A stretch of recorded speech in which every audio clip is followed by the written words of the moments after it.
આપ સર્વે જાણો છો એમ આગામી ટૂંક સમયમાં આપણે લીલી પરિક્રમા યોજવા માટેનું સંપૂર્ણ આયોજન કરી લીધું હતું. ગઈ 25મી તારીખે અમારી ટીમ દ્વારા પણ નિરીક્ષણ કરવામાં આવ્યું હતું, પરંતુ ત્યારબાદ જે વરસાદની પરિસ્થિતિ નિર્માણ થઈ છે અને એના લીધે પરિક્રમાના જે પણ રૂટ છે એ ધોવાઈ ગયા છે. કાદવ કીચડ ખૂબ મોટા પ્રમાણમાં થઈ ગયું છે. જ્યાં સીસી રસ્તા કે સીડી છે ત્યાં પણ લીલ જામી છે.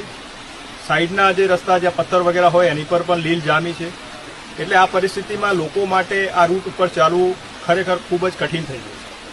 જો મોટી સંખ્યામાં લોકો અંદર જાય અને ફસાય તો તંત્ર માટે પણ એમને બચાવવા માટેની ખૂબ મોટી મુશ્કેલી સર્જાઈ શકે.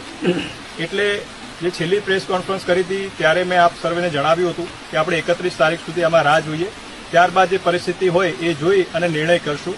એટલે આજે 31 તારીખે આપણે સ્થાનિક પૂજ્ય સાધુ સંતો, આપણા એમપી શ્રી, એમએલએ શ્રી, ઉતારા મંડળના પ્રતિનિધિશ્રી, અધિકારીગણ તમામ સાથે આજે એક રૂટનું ઇન્સ્પેક્શન કર્યું અને એના આધારે જણાય છે કે પરિસ્થિતિ ખરેખર ખૂબ વિકટ છે. અને એટલા માટે નિર્ણય કર્યો છે કે આ વખતે આ પરિક્રમા જે છે એ આપણી પરંપરા છે અને વર્ષોની આ પરંપરા જે છે આપણે જાળવી રાખીએ એના માટે પ્રતિકાત્મક રૂપે કરવાનો એક તમામ સાથે લઈ અને સાધુ સંતોની સહમતિથી આપણે આ નિર્ણય કર્યો છે.